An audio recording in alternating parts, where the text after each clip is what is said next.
Day one of the real campaign. Marine Le Pen at a farmer's market in northern France. And she came out fighting against Emmanuel Macron, the man all the polls suggest will easily beat her in the race to the Élysée Palace.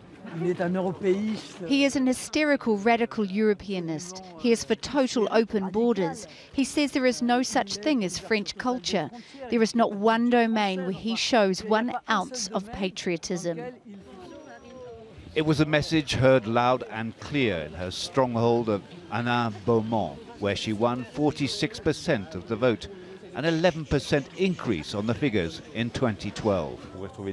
Inside Marine Le Pen's electorate, you'll find retired men and women, labourers and unemployed entrepreneurs, France in general.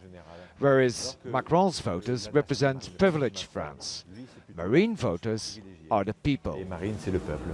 It's in these old industrial heartlands of France that have seen nothing but decay, decline and stubborn unemployment that Marine Le Pen's vision for the country has gained most traction amongst the voters. This map shows how the country is divided between the two candidates heading for the runoff on May the 7th. Macron dominating in the west, with Le Pen capturing the north and the south. The businessmen and brokers in Paris this morning were putting their money on Macron. The euro was surging hand in hand with the stock market. The 39-year-old former investment banker is pro-Europe and a convinced backer of globalization.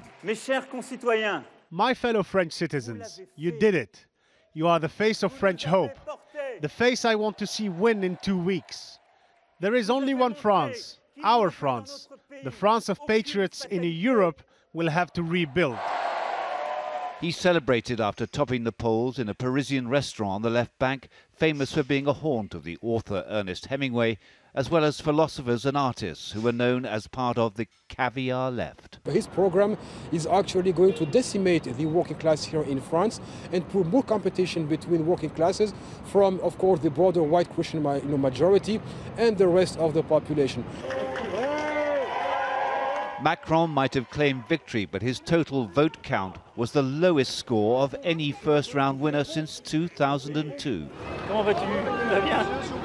His real challenge will be to gain some political muscle in the National Assembly elections in June. The National Front is already claiming it could gain up to 40 seats.